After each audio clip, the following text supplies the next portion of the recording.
আসসালামু আলাইকুম, ওয়েলকাম সবাইকে লতার রসইতে। আজকে আপনাদের সাথে হাজির হয়ে গিয়েছি নতুন আরও একটি রেসিপি নিয়ে। বাটিতে ডাল দেখে নিশ্চয়ই বুঝতে পারছেন। হ্যাঁ, আমি ডাল দিয়ে আজকে একটি রেসিপি করে দেখাবো, আর সেটা হচ্ছে মসুর ডালের ভর্তা। ভীষণ মজার হয়ে থাকে, খুবই সিম্পল ওয়েতে করে দেখাবো। অনেকেই ডালের ভর্তাটা করতে পারে, তবে আমি কিভাবে করি আজকে আপনাদের সাথে শেয়ার করব, সেটাই আর কি। আমি এখানে দেখতেই পারছেন 2/3 কাপ ডাল, মানে 1/3 কাপ দিয়ে আমি 2বার মেপে নিয়েছি। আপনারা আপনাদের পরিমাণ মতো ডাল নিয়ে নেবেন, এখানে পরিমাপের কিছুই নাই আর কি। আমি ডালগুলিকে ভালো করে ধুয়ে 5 মিনিটের মতো একটু পানি দিয়ে ভিজিয়ে রেখেছিলাম। এতে করে হবে কি, আপনার ডালটা তাড়াতাড়ি একটু সিদ্ধ হবে, এই আর কি। ভিজিয়ে না রাখলেও কিন্তু হবে। তাহলে চলুন চলে যাই পরবর্তী প্রসেসে। এই তো আমি কিন্তু ডালগুলিকে পানি দিয়ে একটা হাঁড়িতে বসিয়ে দিয়েছি, আর হাঁড়িটা সরাসরি চুলার উপরে বসিয়ে দিয়েছি। এই পর্যায়ে কিন্তু চুলাটা অন আছে। আর এই পর্যায়ে আমি এখন দিয়ে দিব সামান্য একটু পরিমাণ লবণ। এখানে অল্প পরিমাণ লবণ দিচ্ছি, পরবর্তীতে আবারও লবণ দিব। এই পর্যায়ে লবণটা দিলে হবে কি, ডালটা আপনার তাড়াতাড়ি একটু সিদ্ধ হবে। লবণটা দেওয়ার পরে এখানে আমি দিয়ে দিচ্ছি খুবই সামান্য পরিমাণ একটু হলুদের গুঁড়া। হলুদের গুঁড়াটা দিয়ে একটু নাড়াচাড়া করব। এরপরে এটাকে ঢাকনা দিয়ে চুলায় বসিয়ে রাখবো ডালটা সিদ্ধ হয়ে যাওয়া পর্যন্ত। তাহলে ঠিক আছে, অপেক্ষা করি ডালটা সিদ্ধ হয়ে যাওয়া পর্যন্ত। ও হ্যাঁ, অনেকেই ডালের ভর্তায় 2-1টা রসুনের কোয়া ব্যবহার করে, তবে আমি পার্সোনালি ডালের ভর্তাটায় রসুনের কোয়া দিই না, এই জন্য দিলাম না। তবে কেউ যদি পছন্দ করেন তাহলে কিন্তু এখানে এই পর্যায়ে কিংবা আরেকটু পরে যখন হাফ সিদ্ধ হয়ে যাবে ডালটা, তখন কিন্তু রসুনের কোয়া দিয়ে দিতে পারেন। এই তো আমাদের ডালটা কিন্তু সিদ্ধ হয়ে গেছে, দেখতেই পারছেন। এটা কিন্তু ঠান্ডা করে নেওয়ার পরে তারপরে ভর্তা বানাতে হবে, তা নইলে কিন্তু আপনার হাতটা পুড়ে যাওয়ার সম্ভাবনা আছে। আর এটা এখন একটু ভেজা ভেজা দেখা গেলেও কিন্তু পরবর্তীতে এটা আরো ড্রাই হয়ে যাবে। আর যারা একটু ভেজা ভেজা ভর্তা পছন্দ করেন তারা কিন্তু আরেকটু পানি রাখতে পারেন। তো ঠিক আছে, এটা ঠান্ডা হয়ে যাওয়া পর্যন্ত অপেক্ষা করছি। এখন আমি ছোট একটা কড়াইতে সামান্য একটু সরিষার তেলের ভিতরে কিছু শুকনো মরিচ এভাবে টেলে নিব, ভেজে নিব আর কি। তবে কেউ যদি চান তারা কিন্তু শুধুমাত্র শুকনো খোলায়ও টেলে নিতে পারেন, তেলটা ছাড়া। তবে আমি সবসময় সরিষার তেলেই মরিচটাকে টেলে নিই। তবে কেউ যদি অনেকক্ষণ পরে ভর্তাটা তৈরি করতে চান, সেক্ষেত্রে কিন্তু এই মরিচটা নরম হয়ে যাবে। তাই বলবো, যারা দেরি করে ভর্তাটা বানাবেন, মানে আপনি ডালটা রেডি করে রাখলেন, আপনি খাওয়ার সময় হচ্ছে ভর্তাটা করবেন, সেক্ষেত্রে আপনারা শুকনো খোলায় মরিচটাকে টেলে নেবেন। ঠিক আছে, মরিচটাকে আমি টেলে নিচ্ছি। এই তো মরিচটা কিন্তু টেলে নেওয়া হয়ে গিয়েছে। আমি এভাবেই 1 মিনিট চুলার উপরে রেখে দিব। এই তো আমি ভর্তা বানানোর জন্য একটা মাটির পাত্র নিয়ে নিয়েছি, দেখতে পারছেন।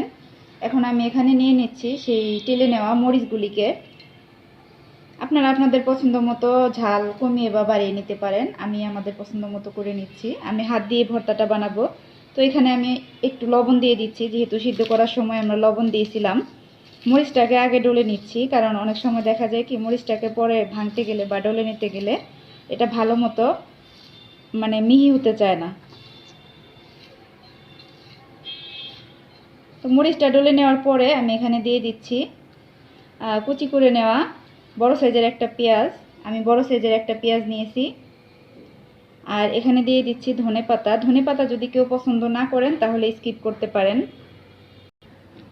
এখন এই সব কিছু ভালোভাবে একটু সুন্দর করে মেখে নেব। আপনি ভর্তাটা যত ভালোভাবে মাখাবেন এই পেঁয়াজ, মরিচ, ধনেপাতা, আপনার ভর্তাটা কিন্তু ততই মজা হবে। আচ্ছা, অনেকে হয়তো ভাবতে পারেন ডালের ভর্তা এ আবার কি, দেখানোর কি আছে? দেখানোর আছে ভাই। অনেকেই ডালের ভর্তা বানাতে পারেন না, নতুন রাঁধুনি আছে, ব্যাচেলর ভাইয়েরা আছে, ঠিক আছে, তাদের কিন্তু এই রেসিপিটা কাজে লাগবে। তো আমার এটা মেখে নেওয়া শেষ। এই যে দেখতে পারছেন, এই যে জিনিসটা, এটা খুব সুন্দর করে আমি মেখে নিয়েছি, পেঁয়াজ, মরিচ, ধনেপাতা। এখন এখানে দিয়ে দিব সরিষার তেল। এখানে 1 টেবিল চামচের থেকে সামান্য একটু বেশি সরিষার তেল আছে। এটাই কিন্তু ভর্তার আসল জিনিস, ঠিক আছে। আমি একদম খাঁটি সরিষার তেলটা নিয়েছি। এখন সবটুকু তেল আমি এখানে দিয়ে দিলাম। অপচয় করা যাবে না, একদম কেচে কুচে নিচ্ছি। এখন এটাকে খুব সুন্দর করে ভালোভাবে মেখে নিচ্ছি। এই যে এটাকে কিন্তু পেঁয়াজ মরিচের ভর্তা বলা হয়ে থাকে, ঠিক আছে। এটা দিয়েও কিন্তু শুধু শুধু ভাত খেতে ভীষণ মজার হয়ে থাকে।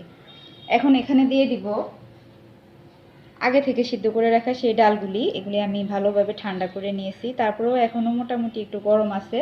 তো আমি সাবধানের সাথে এখন ভর্তাটা সুন্দর করে বানিয়ে নেব।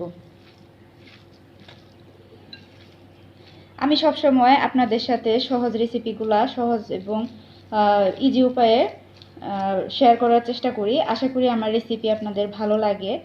সেরকম আজকের ভর্তা রেসিপিটাও যদি আপনাদের ভালো লাগে তাহলে আমার চ্যানেলটাকে অবশ্যই সাবস্ক্রাইব করবেন, সেই সাথে কিন্তু আমার পেজটাকে ফলো দিয়ে রাখবেন। আর যারা অলরেডি কাজটা করেছেন সবাইকে অসংখ্য ধন্যবাদ। আর এই ভর্তাটা দিয়ে কিন্তু গরম গরম 1 প্লেট ভাত নিমিশেই শেষ করে নেওয়া যায়। ভীষণ মজার হয়, আমরা পার্সোনালি ঘরের সবাই ভীষণ পছন্দ করি এই ভর্তাটা।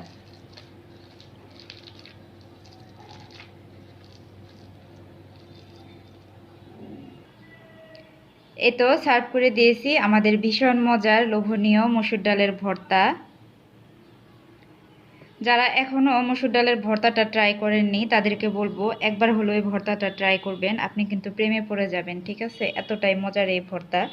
গরম ভাতের সাথে ভীষণ মজার লাগে এই ভর্তাটা খেতে। ছোট বড়, ছোট বলতে মোটামুটি যারা একটু বড় আর কি, তারাও কিন্তু পছন্দ করবে। আর ঘরে যদি বৃদ্ধ মা বাবা বা বয়স্ক কেউ থাকে তাদের একটু ঝাল কম দিয়ে করে দিবেন, তারাও ভীষণ তৃপ্তি সহকারে খাবে।